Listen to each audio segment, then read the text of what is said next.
talon fa mai le taiao mai Samoa le taiao nei le taiao le sfarili so fitu o mati o le tala tau le so ia na te tanga mai lungo le tātou walata bangai o le tau lan wana mai po le lang isi taiao le ua ngā solo tamitia onga te re tamitia onga no tamila mai e whaite tanga lea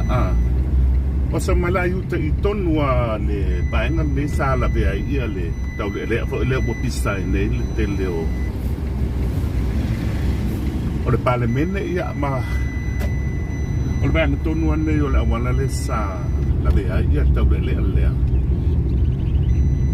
lela ia le panua lela ia le whailonga lea e tonua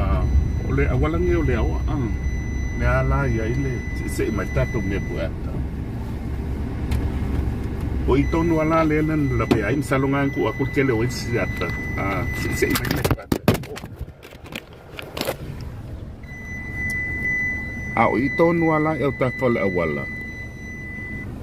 o lunga tu o le fal sa mamona o i tonu ala le o le pai longa le me sala be ai tu au salu telefo iata na le lai be pese ne le parlemene ma lo sa idea pe ia le na maliwai ala wala ni o leo o tu ile le main road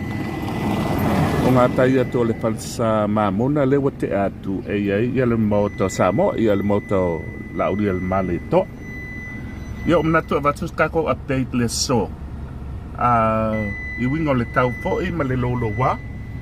tatu ko nga ia ko le fale tu atu tato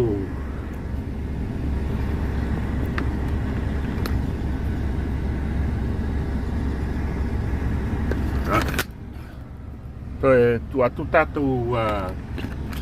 fongkanga o tau nik tu nga ia tulan fale ala wala nge leo e nga i mai uta nei le main road o sa mai le tu tonua o ila wala la leo I think o leo te o sela o ke masangi ia o ngala ngai o lo taloto ngai o vai tele ma tele o manga awala ese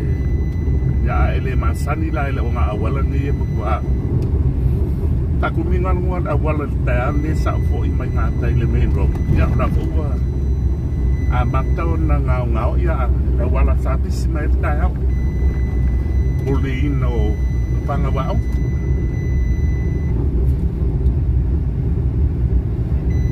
to tono taloto le o pa telefo il si awala le sai na awala ni o le te vayato kasi supermarket ole ba inga mo ofo fongiara de woto e ba yo so Samoa ole to sa kilo bika sawai mai le supermarket all la le palolo ka o le la te o pe fa pena se va di mo i te lo nei palolo i tangata fata a fu ko se la pa stu wa pe tangata Samoa i por un sabai Samoa Nei le o street le o le fa a ngai kai o fa ba o le o le la off my illicit street le o le o oi o langa ali I think langa ali le ta te I sorry se ko ai ko ka ko ti na me spot sorry apa o ko me langa le ka sa ya mase ba ingal tayo nei mai Samoa Bangayal update aku o susiwai fo tau Samoa Nei o ngati sa timu nisi bang o le tayo ya le so ai e le oto tanga ia tu le lang le le o pasi aku le o ia o langa ali le tatu te o I think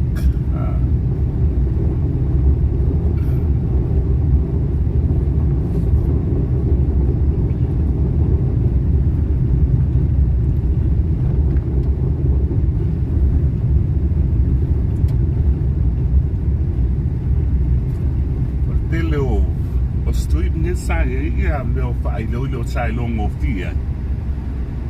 ya o mai ta watu le tai o le o pe o ko le Pia o langa ale le sweet le mau tatapua I leo. Ole amatanga sa I do le street mau lanto whai leo.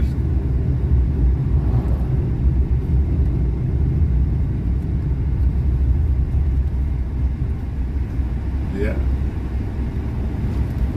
Yeah, wale ni whai leo. Ai whatalo whatu mai Samoa Nei o kako updates. Ngai video pupu tātou live. Ia ele alo pai ma mata mai Samoa Nei le tala le tau. Ia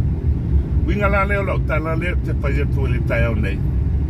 O tu rua masalo lai te ba ai atu o le sipito lai o tasi le supermarket. Te le lava. Masalo e se furu au la o le supermarket te le lai kumai o. Tasi le la lua lea o se fata ita inga lea lua lea ia le kufa akasea ile lua te tele ia le inka mai paloloa o le winga leo le whaamtalanga o lumatu o la ye supermarket masalo le ngei vaenga atoa vai kele toa moauta a fofua pe oba male pelaka coach fulu supermarket la po ale ya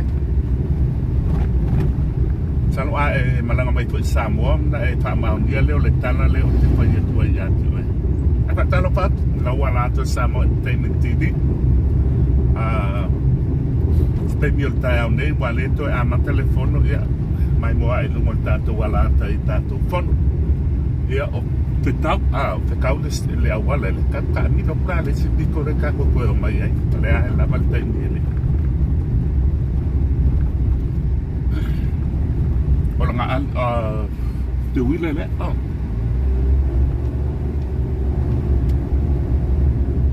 langu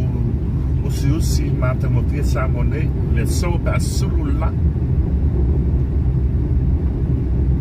ke le ti street fo le pataina le anga I tutua isi awan o I thought pa kau kiti Samoa I lima Tala la mo kiti Samoa o wala o te wila le kau te ai o lisi a wala le o lauti kako kabi kako ko mai ya o ngo o mau la au plants le lafta tatu o mai le lau I le kasi ia ba kasi le supermarket ke le ko mai I kasi lua tolu ngei baenga o le aute le street le ko mai lu mai I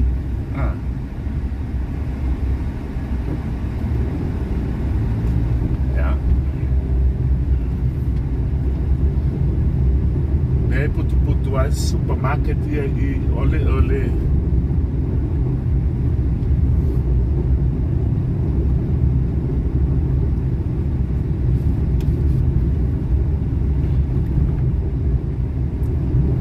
Nei lau siu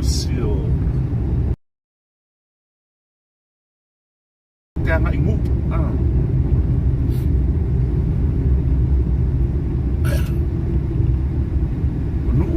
o ngu lea a uta mai leo le tia anga fale ula le awala le sa mai tai fale ula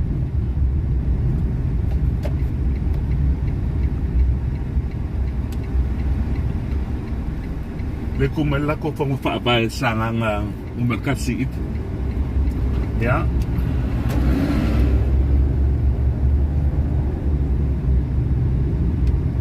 o nu kasi le supermarket ke le kumalipito le tau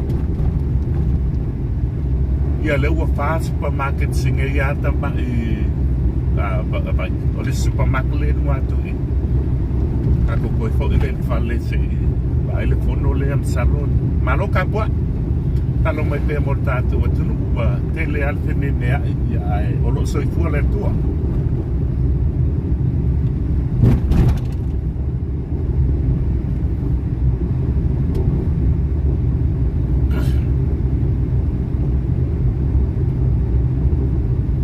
talo fatu tamati na matu po kela ba o lo mo mai el tato what the fuck ska mai li o ale tas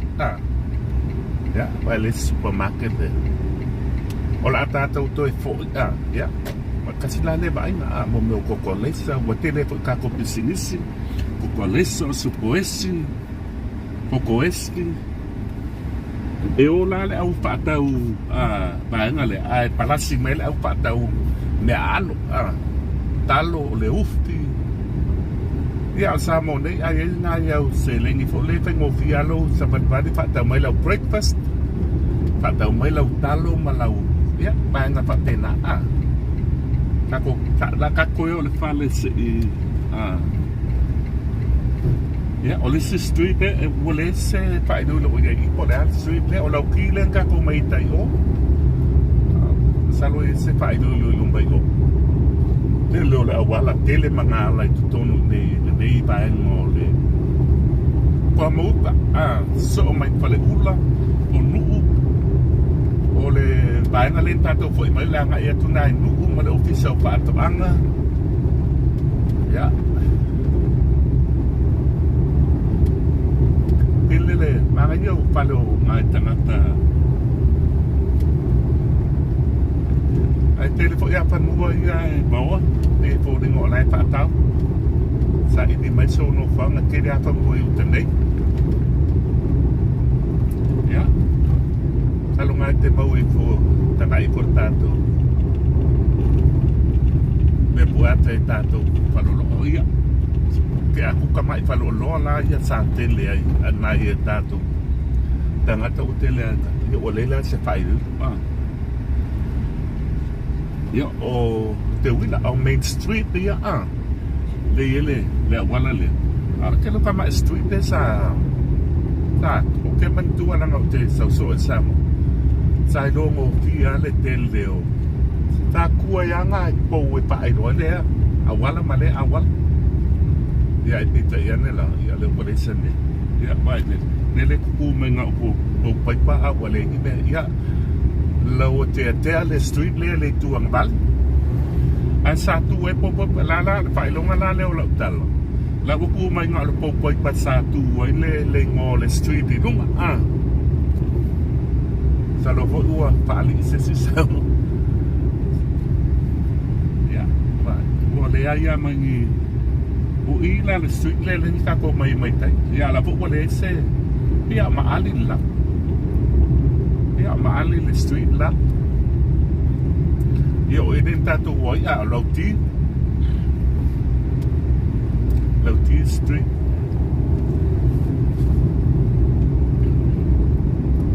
ai to e fatalo fatu tato galanto Samoa Nei TV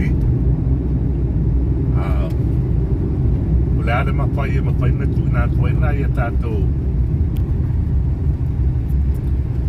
tu na koina ia tato wata o Samoa Nei ia ole atam pai ai ko fo ia tu le sangi ni sila tato telefon le te ngage ia le lua ame tanit ja, so fuhr alles freundlich bei so das ja kasi na supermarket le wo mo I le putu ale ongo iska mai no bai ngale o I ma kopiko ule o I ma ko le sempingi falsa el was fluaula a mai les falsa pe ya male po ingay buku ya supermarket ya mapalesa ya ma tatsila le supermarket walima la wo ya ongo I tatsila le supermarket ke le ko le ne ya sang mai tatsila supermarket ingay ya ole wono singi ata ba li ola tu tilenta tu ta ni lo malo pa ya tu lau ta ko inga male ya kasi ne fa sa fo ole e kalesia e takasa le wo fai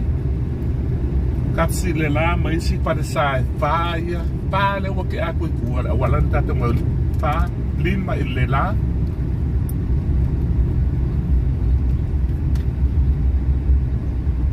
ya kasi le whakasā I, le whakasā leo le sempi le tū,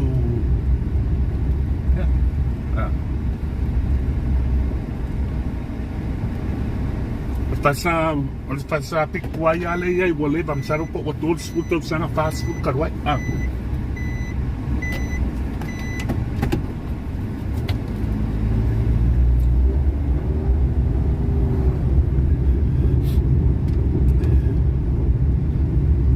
lima, ya. Oleh awala la ni mātou e onga whatsa, ai ama whatsa whaula le na pa le pai mai I pito le, le onga whatsa,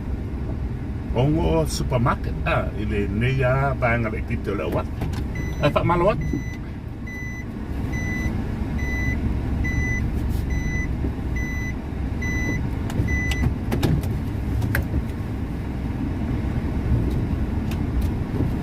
Ya, tato wheloa I sesteni